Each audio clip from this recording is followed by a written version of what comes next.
Hello students, आज हम 11th class के पॉलिटिकल साइंस का चैप्टर सेकंड का पार्ट सेकंड लेकर के आ चुके हैं। जैसा कि आपने पहला पार्ट में देखा होगा कि समानता का अधिकार हमारा कंप्लीट हो चुका है, और जिन बच्चों ने नहीं देखा है डिस्क्रिप्शन में लिंक है, आप जाकर के पहले उन वीडियो को देखो, आपको समझ में आएगा, गारंटी लेता हूं इस बात की। ठीक है, और जो बच्चे नए हैं वो चैनल को सब्सक्राइब करें, लाइक करें और उसे शेयर भी करें। ठीक है, तो आज हम पढ़ने जा रहे हैं स्वतंत्रता का अधिकार। ठीक है, स्वतंत्रता का अधिकार कहां से कहां तक लिखा गया है? हमारे भारतीय संविधान के आर्टिकल 19 से लेकर के आर्टिकल 22 तक क्या लिखा गया है? स्वतंत्रता का अधिकार लिखा गया है, जिसमें से जो आर्टिकल नंबर 19 है, क्या बोला? आर्टिकल नंबर जो 19 है, इस आर्टिकल 19 को अकेला एक 6 मार्क्स का क्वेश्चन आता है। कितने मार्क्स का क्वेश्चन आता है? 6 मार्क्स का। एक ये वाला आर्टिकल है आर्टिकल 19, और दूसरा आर्टिकल कौन सा है? आर्टिकल नंबर 32 संवैधानिक उपचारों का अधिकार, वो भी 6 मार्क्स का आता है क्वेश्चन 11th क्लास में। मोस्ट इंपोर्टेंट क्वेश्चन लिख दो, एमआई का क्वेश्चन है। किसका क्वेश्चन है भाई साहब? एमआई का मोस्ट इंपोर्टेंट क्वेश्चन है। तो आर्टिकल 19 में क्या है? व्यक्तिगत स्वतंत्रता। क्या है? व्यक्तिगत स्वतंत्रता। स्वतंत्रता समझ में आ गई बात? व्यक्तिगत स्वतंत्रता क्या है? अब इसको पूरा अब इसको 6 मार्क्स में कैसे करेंगे, इसको तो जानना जरूरी है। तो ध्यान रहे, पहले तो छोटा सा भूमिका देंगे हम इसमें। क्या भूमिका देंगे? कि भारतीय संविधान के आर्टिकल 19 के तहत हमें व्यक्तिगत स्वतंत्रता का अधिकार है। क्या है? अधिकार है। तो इसके अंदर कौन कौन से पॉइंट्स आएंगे? तो इसके अंदर देखो कौन कौन से पॉइंट्स आते हैं। तो एक है भाई साहब अभिव्यक्ति की स्वतंत्रता। क्या है? अभिव्यक्ति की स्वतंत्रता। बात समझ आ रही है ना? अभिव्यक्ति की स्वतंत्रता। इसके तहत क्या होगा? इसके तहत क्या होगा? इसके तहत होगा भाई साहब व्यक्ति, क्या बोला मैंने? व्यक्ति को अभी देखो, एक व्यक्ति को अभिव्यक्ति की स्वतंत्रता प्राप्त है। उसका मतलब क्या है? वो बोलकर, लिखकर, चलचित्र के माध्यम से, या तो फिर गाने गुनगुना करके। कैसे? गाने गुनगुना करके अपने वर्ड को, अपने शब्दों को प्रकट कर सकता है। किसके आगे? सरकार के आगे, किसी व्यक्ति के आगे। है ना? बात समझ आ रही है? क्या है? व्यक्तिगत स्वतंत्रता। ठीक है, यानी कि अभिव्यक्ति की स्वतंत्रता। व्यक्तिगत स्वतंत्रता में सबसे पहला क्या है? अभिव्यक्ति की स्वतंत्रता। इतनी बात क्लियर है? ठीक है, यानी कि बोलकर, लिखकर, चलचित्र के माध्यम से हम किसी को भी अपने बातों को समझा सकते हैं। दूसरा हमारे पास क्या है? दूसरा है कहीं भी। क्या बोला मैंने? कहीं भी आने जाने की स्वतंत्रता। आने जाने की स्वतंत्रता। बात समझ आ रही है ना? कहीं भी आने जाने की स्वतंत्रता, यानी कि इंडिया में। कहां पे? इंडिया में। कहां पे?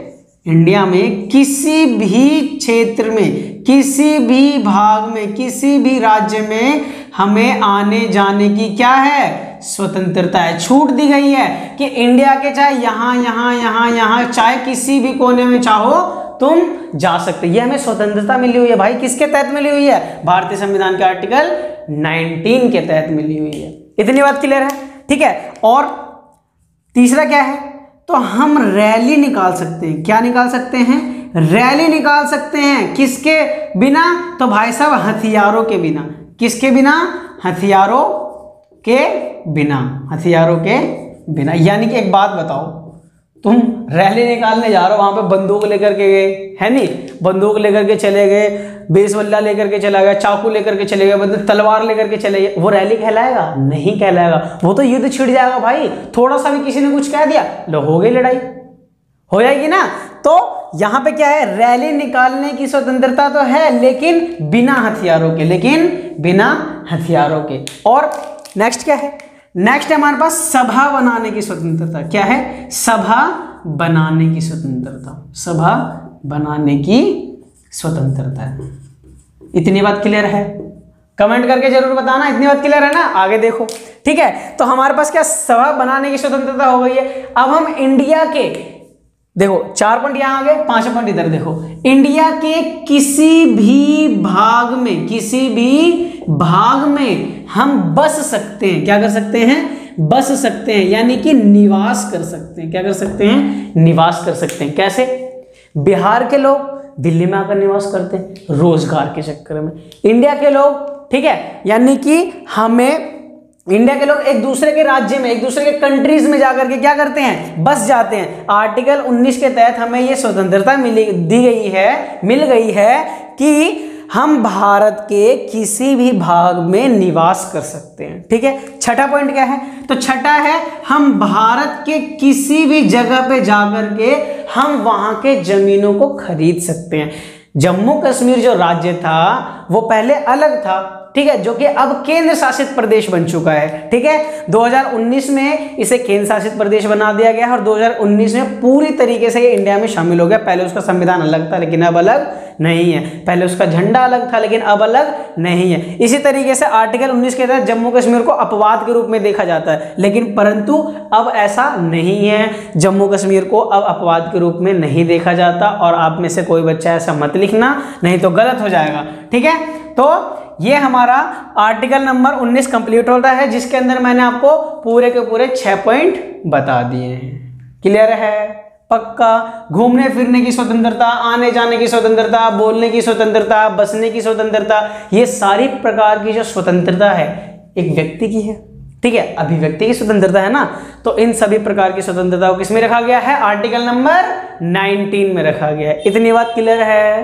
पक्का बोलो। चलो, तो हम इसके नेक्स्ट आर्टिकल यानी कि आर्टिकल नंबर 20 पे चलते हैं। ठीक है, हाँ, तो आर्टिकल नंबर 20 में क्या है, आर्टिकल नंबर 20 में है, देखो आर्टिकल नंबर 20 में जो दंडित व्यक्ति होता है, जो दंडित व्यक्ति होता है, यानी कि जो अपराध किया हुआ व्यक्ति होता है, उसको संरक्षण प्रदान किया जाता है। क्या प्रदान किया जाता है? संरक्षण। अब किस प्रकार का संरक्षण है भाई साहब?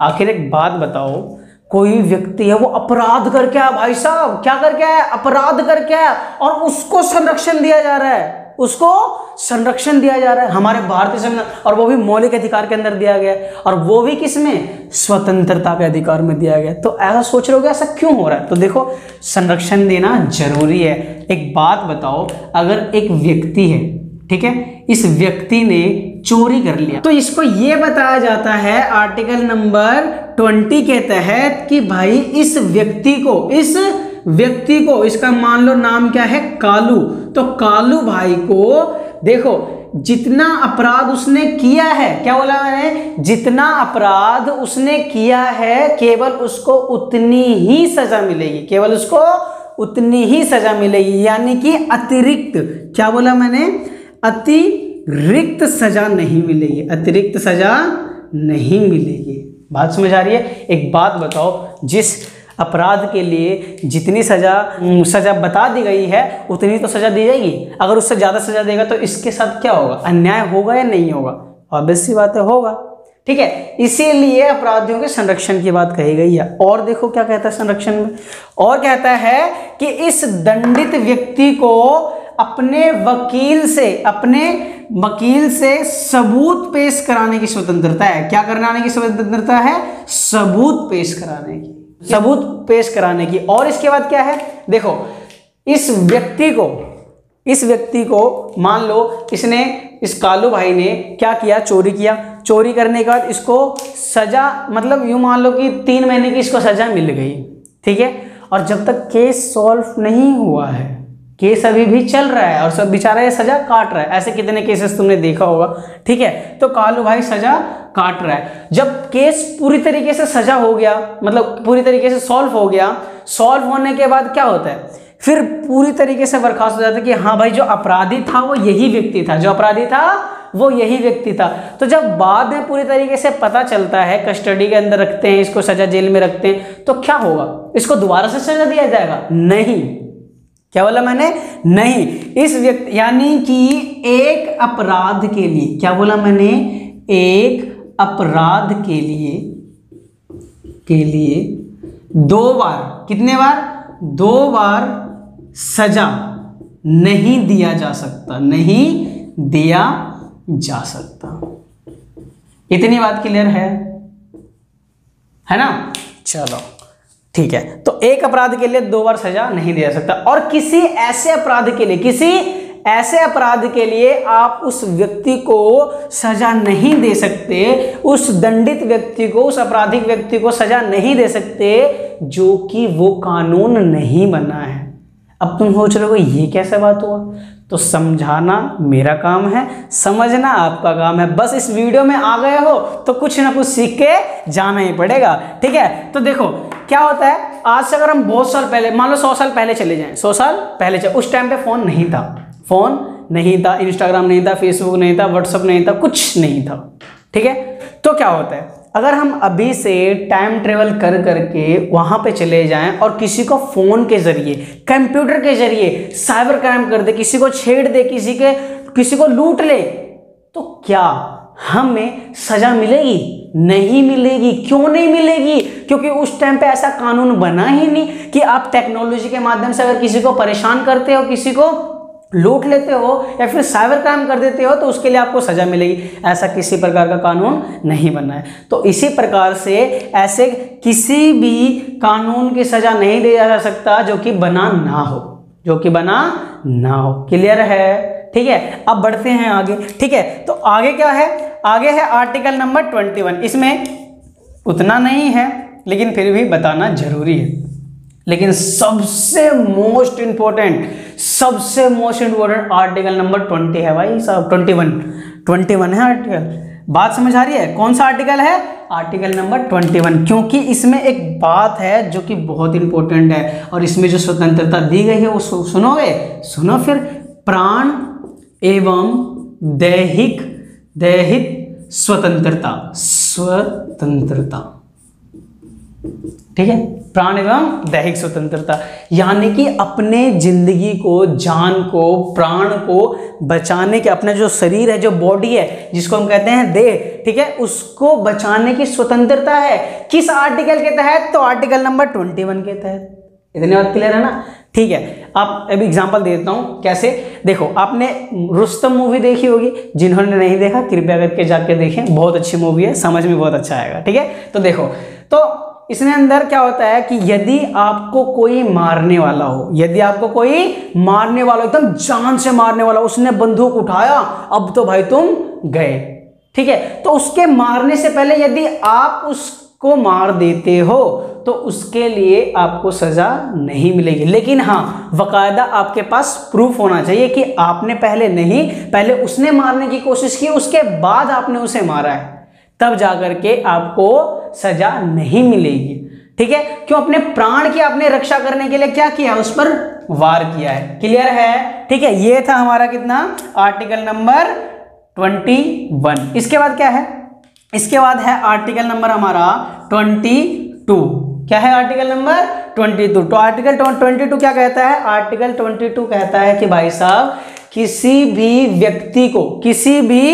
व्यक्ति को यदि आप गिरफ्तार करते हो, पहले तो किसी भी व्यक्ति को गिरफ्तार करने के 24 घंटे के अंदर, कितने घंटे के अंदर? 24 घंटे के अंदर भाई साहब किसी भी निचली अदालत या फिर उसके पास के अदालत में पेश किया जाता है। कहाँ? अदालत में पेश किया जाता है। कितने घंटे के अंदर?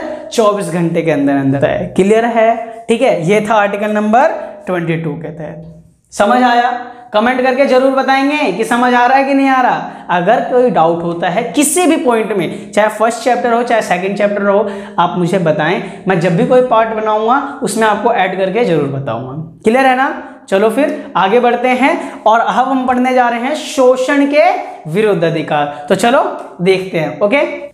हाँ तो दोस्तों, अब हम क्या पढ़ने जा रहे हैं? अब हम पढ़ने जा रहे हैं शोषण के विरुद्ध अधिकार। वहां पे स्वतंत्रता का अधिकार खत्म हो चुका है, जिसमें एक पॉइंट क्या है, एक पॉइंट आर्टिकल नंबर 22 में और ऐड कर लेना। आर्टिकल नंबर 22 में वो ऐड क्या करना है कि किसी भी व्यक्ति को अगर आप गिरफ्तार करते हो, किसी भी व्यक्ति को यदि आप गिरफ्तार करते हो, कानून गिरफ्तार करता है, तो आर्टिकल 22 के तहत इस व्यक्ति को वो कारण बताना होगा कि हम आपको इस कारणवश हम गिरफ्तार करने आए हैं, क्लियर है? पक्का? और एक और पॉइंट देख लो आर्टिकल नंबर 21 में, जो कि नया जुड़ा है, ठीक है। तो नया क्या जुड़ा है?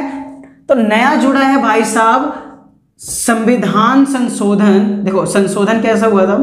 संशोधन हुआ था भाई साहब 86वां। कब हुआ था? 2002 में। इसके अंदर क्या किया गया? इसके अंदर किया गया 6 से 14 वर्ष के बच्चों को अनिवार्य शिक्षा, अनिवार्य शिक्षा प्रदान की गई है। क्लियर है? यानी कि आर्टिकल नंबर 21 में एक पॉइंट और लिख लेना कि 46वें संविधान संशोधन के तहत 2002 में ये बताया गया है, ये अनिवार्य कर दिया गया है कि 6 से 14 वर्ष के बच्चों को अनिवार्य शिक्षा यानी कि जो मिनिमम शिक्षा है वो कराई जाए। समझ में आ गई ना? क्लियर है? तो अब हम पढ़ने जा रहे हैं शोषण के विरुद्ध अधिकार। तो शोषण के विरुद्ध अधिकार में हमने क्या पढ़ना है? शोषण के विरुद्ध अधिकार में पढ़ना है हमें आर्टिकल नंबर 23। तो आर्टिकल नंबर 23 में क्या है? आर्टिकल नंबर 23 में भाई ये बताया गया है कि किसी भी प्रकार का बच्चों, क्या बोला मैंने? बच्चों को या महिला, ठीक है, बच्चों को या फिर महिला को खरीदा या बेचा नहीं जाएगा। सोच करके सुन करके तो चौंक गए होगे, ठीक है। यानी कि महिला, ठीक है, बच्चों को और महिलाओं को बेचना नहीं है। मानव तस्करी पर रोक लगा दिया गया, स्टॉप। अब इससे ज्यादा मानव तस्करी नहीं होगा, ठीक है। किसके तहत? आर्टिकल नंबर 23 के तहत यह बताया गया है कि बच्चों और महिलाओं को ना ही तो खरीदा जाएगा और ना ही तो बेचा जाएगा। क्लियर है? पक्का? ठीक है। अब आगे बढ़ते हैं। तो आगे क्या है? Article number 24। तो आर्टिकल नंबर 24 क्या कहता है? आर्टिकल नंबर 24 कहता है कि भाई 14 वर्ष के बच्चे से उसके नीचे जो उम्र के बच्चे हैं उनको कारखानों में, खतरनाक फैक्ट्रियों में काम करने की इजाजत नहीं है। रोक लगा दिया गया है आर्टिकल नंबर 24 के तहत कि अब कोई भी खतरनाक कारखानों में 14 वर्ष के जो नीचे बच्चे हैं वो काम नहीं करेंगे। क्लियर है? तो ये था हमारा शोषण के विरुद्ध अधिकार। शोषण के विरुद्ध अधिकार में आर्टिकल नंबर 23 और आर्टिकल नंबर 24 ही बताया गया है। क्लियर है? ठीक है। अब हम क्या पढ़ेंगे? अब हम पढ़ेंगे भाई साहब, देखो हमने समानता का अधिकार पढ़ लिया, स्वतंत्रता का अधिकार पढ़ लिया, शोषण के विरुद्ध अधिकार पढ़ लिया। अब हम पढ़ने जा रहे हैं धार्मिक स्वतंत्रता का अधिकार। क्या पढ़ेंगे? धार्मिक स्वतंत्रता का अधिकार। तो चलो देखते हैं। अब देखो हम चौथे मौलिक अधिकार की बात करते हैं। 3 मौलिक अधिकार हमने कंप्लीट कर लिया है और चौथा मौलिक अधिकार क्या है? चौथा मौलिक अधिकार है धार्मिक स्वतंत्रता का अधिकार। तो धार्मिक स्वतंत्रता का अधिकार कहां से लिखा गया है? आर्टिकल नंबर 25 से लेकर के आर्टिकल नंबर 28 तक लिखा गया है। तो आइए एक एक करके देखते हैं क्या होता है।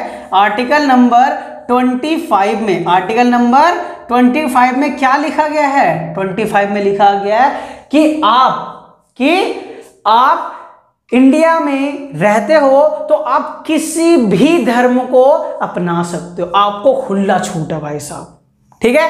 आप कोई सा भी धर्म चाहो जो आपको पसंद हो, हिंदू, मुस्लिम, सिख, ईसाई, जैन, चाहे कुछ भी आप धर्म को मतलब अच्छा मानते हो और आप चाहते हो कि हमें इस धर्म में होना चाहिए, मतलब काफी अच्छा होता, ठीक है, तो आप जाओ अपना लो अपना धर्म, अपना लो उसको धर्म को, कोई भी रोक टोक नहीं है। क्यों? क्योंकि भारतीय संविधान के चौथे मौलिक अधिकार में आर्टिकल नंबर 25 के तहत यह कह चुका है कि भाई साहब किसी भी धर्म को अपना सकते हो और उसका प्रचार प्रसार कर सकते हो। क्लियर है? तो चलो आगे देखते हैं। किसी भी धर्म, देखो यहां पे क्या है? किसी भी धर्म को मानने व प्रचार प्रसार करने का अधिकार। ये इसका डेफिनेशन हो गया। तो डेफिनेशन तो मेन यही हो गया ना, लेकिन हमें लिखना क्या है? हमें लिखना है कि भारतीय संविधान के तहत, भारतीय संविधान के आर्टिकल 25 के तहत किसी भी धर्म को मानने व उसका प्रचार प्रसार करने का अधिकार है। क्लियर है? चलो आगे देखते हैं। तो आगे हमारे पास क्या है? आगे है हमारे पास 26। तो हम अपने जो मतलब हमारा धर्म है उसको, तुम हो चाहे कोई भी हो, इंडिया के अंदर कोई भी व्यक्ति हो, वो अपने धर्म की संस्था बना सकता है। अपने धर्म की क्या बना सकता है? संस्था बना सकता है। समझ में आ गई? जैसे जो मोमडन्स में होते हैं वो उर्दू पढ़ाते हैं, कहाँ पे पढ़ाते हैं? मस्जिदों में पढ़ाया जाता है, तो धार्मिक स्थल है। ठीक है। अपने अगर धर्म को प्रचार प्रसार करना चाहते हो, धर्म को आगे बढ़ाना चाहते हो, आप पर्टिकुलर एक प्राइवेट सेक्टर की तरह, जैसे प्राइवेट कंपनियां होते हैं उस तरीके से आप प्राइवेट स्कूल खोल सकते हो, प्राइवेट आप मतलब ट्यूशन खोल सकते हो, वहां पे आप पढ़ा सकते हो किसी लैंग्वेज को, किसी धर्म को, ठीक है। तो आर्टिकल नंबर 26 के तहत क्या किया गया, किसी भी संस्था को, किसी भी सभा को बनाने की स्वतंत्रता, अपने धार्मिक स्वतंत्रता सभा को, ठीक है। आगे क्या कहता है, आगे आर्टिकल नंबर 27 कहता है भाई साहब कि किसी भी धार्मिक मामले से, किसी भी धार्मिक मामले में से कोई भी किसी भी प्रकार का टैक्स नहीं लिया जाएगा। बात समझ आ रही है? कोई भी किसी भी प्रकार का टैक्स नहीं लिया जाएगा धार्मिक मामलों में। जब भी तो देखते हो मंदिरों में इतने इतने पैसे होते हैं भाई साहब, कोई नहीं लेके जाता, ना तो सरकार टैक्स लगाती है, ना तो कोई और लेकर के जाता है। बात समझ में आ गई ना? तुम सोच रहे होगे आज पता चला कि मंदिरों के पास इतना पैसा क्यों है, कोई सोच रहे होंगे, ठीक है। अब आर्टिकल नंबर 28 क्या कहता है, आर्टिकल नंबर 28 कहता है कि भाई साहब सरकारी स्कूलों में, कौन से स्कूलों में, सरकारी स्कूलों में कौन सी शिक्षा पर रोक, धार्मिक शिक्षा पर रोक। सरकारी स्कूलों में धार्मिक शिक्षण पर रोक, ठीक है। आर्टिकल नंबर 28 क्या कहता है, आर्टिकल नंबर 28 कहता है कि भाई ये ना हमारा सरकारी स्कूल है, इसमें आप धर्म को नहीं पढ़ा सकते। क्यों नहीं पढ़ा सकते भाई साहब, पहले ही तो हमने पढ़ा है, हमारा देश क्या है, धर्मनिरपेक्ष है। अगर आपने पहला चैप्टर की वीडियो नहीं देखा, पहले चैप्टर की वीडियो नहीं देखी, डिस्क्रिप्शन में लिंक है, तुरंत जाकर के देखो, बहुत अच्छे समझ में आएगा। क्योंकि जो हमारा देश है वो क्या है, हमारा देश भाई साहब धर्मनिरपेक्ष है, ना ही तो किसी धर्म को बढ़ावा देता है और ना ही तो किसी धर्म को नीचा दिखाता है। इसीलिए तो सरकारी स्कूलों में अगर धार्मिक शिक्षा कराई जाएगी, अगर एक धर्म की शिक्षा को कराया गया तो दूसरा धर्म नाराज हो जाएगा, फिर हमारे देश में होगी लड़ाई, धुप्पड़ बढ़ जाएंगे, एक दूसरे का मुंह तोड़ देंगे। समझ में आ गई बात? तो हमें सरकारी स्कूलों में धार्मिक शिक्षा पर रोक लगा दिया गया भारतीय संविधान के आर्टिकल नंबर 28 के तहत। तो यहाँ पे हमारा जो धार्मिक स्वतंत्रता का अधिकार है ये हमारा कंप्लीट होता है और इसी तरह से हमारा सेकंड पार्ट भी कंप्लीट होता है। तो अब हम मिलते हैं वीडियो के थर्ड पार्ट में इस चैप्टर के मौलिक अधिकार के साथ और मौलिक अधिकार नंबर 5 के साथ वहां पे मिलते हैं, ठीक है। तो ओके बाय।